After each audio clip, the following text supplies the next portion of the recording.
and selfless hearts to create history that is meant to change the lives of thousands of people around the world. However, the day in 1982, when a group of Capuchin Tertiary Sisters of the Holy Family stepped on Philippine soil for the very first time, was more than just creating history. They were transforming the future. I can really feel this, for I am one of those blessed girls whose lives have been changed and whose future has been transformed, because once upon a time, there were brave and selfless hearts who dared to start their mission despite all odds. When I was a kid, before I had been introduced to the sisters, I considered those religious women with a piece of cloth wrapped around their head that seemed to me to replace their hair, and whom I always saw carrying rosaries and Bibles as weird, strict, and absolutely boring. In fact, I viewed them to be totally different in almost all areas I could ever imagine. They had surrendered everything to God, while I couldn't afford to give even an hour of my entire week to Him. They were godly, I was worldly. Since then, I began wondering what it would be like if circumstances would play a joke on me by making me live together with nuns. Then several years later, as my second semester in college was approaching, I woke up to the alarming truth that I had nowhere to run. I was 16 years old that time, old enough to admit that the situation wasn't a joke, but for real. I was trapped. I realized that if we will get caught with limitations, our tendency is to look back, or at least try to recall the piece of the puzzle that we have put in the wrong place. I remembered how my sister and I would fight because we didn't have enough rice to eat. I remembered the time I heard myself praying that if there was a heaven, I hoped Papa was there. I remembered the enthusiasm I had right after graduating from high school. I remembered the broken promises, the false hopes, the unmet expectations, the feeling of being crushed. I remember the day I went to UNOR wearing a borrowed school uniform that wasn't my size and a borrowed pair of shoes that didn't fit me. I remembered trying to fix things. I remembered how I failed. My life changed forever the day I started living with the sisters. I learned that my wrong impressions about them should not last.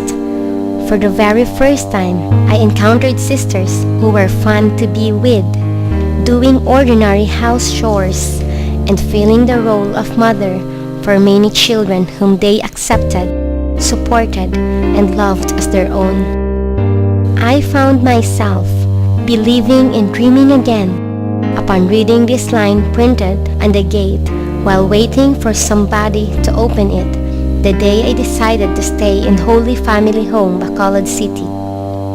A child redeemed is a generation saved. Eventually, I nodded my head in agreement. Then Sister Alma Alovera, D.C., from Titay, Zamboanga, Sibugay, opened the gate, and that was my first night with the sisters. Holy Family Home of the Capuchin Tertiary Sisters aims to welcome, protect, and rehabilitate children and youth in order to attain their integral formation and assure them of their Christian participation in society. It is a refuge for girls who have been abused and maltreated. The sisters have taught me one of the greatest lessons about life. I am not alone. Because of them, I am reminded that there are many people who suffered more and who badly needed help. The world is not just for me. Day after day, I could say that my desire to become a social worker is strengthened because of the sisters, Ate Ami Tibos, the resident social worker, and the other girls in the home. It is a noble act to be a light for others and to love them too. I feel very glad every time Sister Dora Hernandez, TC, from Colombia, sends me to join in outreach activities. The emotion I feel when in the midst of my nothingness, I can still become an instrument in painting smiles and bringing enjoyment for my brothers and sisters is indescribable. Unconsciously, memories like those tell me that ordinary people possess extraordinary and inspiring stories that will prove to us that we can simplify complicated facts about living. Just like me, I have witnessed how the girls who are my companions managed to move on after the darkest experiences that they had been through. They were able to go to school to develop their potentials in singing and dancing, among others, and to be trained for independent living. They are part of the generation being saved.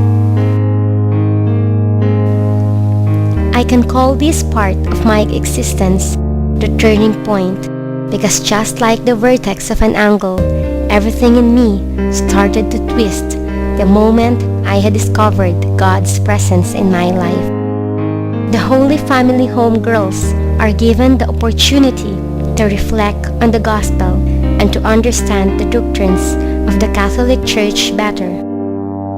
Even though we have imperfections, hang-ups, and weaknesses, we are guided towards the Christian way of life.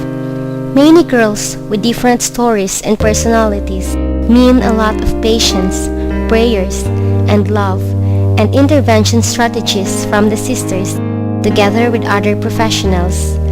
Undoubtedly, sometimes we are troublemakers, capable of tantrums and disobedience, but the sisters still continue to influence and bring out the best in us.